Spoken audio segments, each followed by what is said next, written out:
Biofuel advocates are calling on the administration to uphold commitments and restore integrity to the renewable fuel standard. It's a main focus of Growth Energy's virtual Fall Fly-In, which is currently underway. CEO Emily Skor joins us now with the latest. Good to have you with us, Emily. What exactly are you all calling on from the administration? What would you like to see?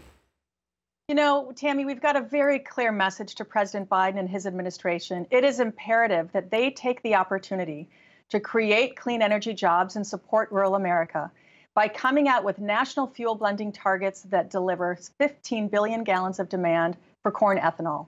Anything less than 15 billion gallons is going to walk away from his climate commitments and walk away really from the recovery of rural America.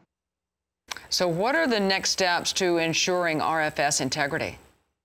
Well, we're having a lot of conversations, obviously, with the administration, and I've got many of my members across a dozen states or more meeting with their elected officials virtually this week to remind both Republicans and Democrats of the importance of the ethanol industry.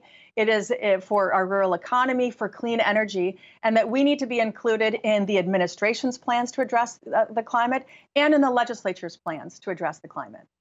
Right, definitely need to have a seat at that table for sure. Now, as we mentioned, Growth Energy's virtual Fall Fly-In currently underway. What are some of the highlights for this week's event? You know, first and foremost, we've got to make sure that this administration is upholding the law. And so we're asking the administration follow through, give us 15 billion gallons of demand every year for corn ethanol biofuel. The oil industry actually recently won a victory in court overturning a rule that EPA issued in 2019 allowing for year-round sales of E15. We would like to see a legislative fix so that we can once again sell higher blends of ethanol. And as you know, there's so much going on in Washington and Congress right now talking about reconciliation packages.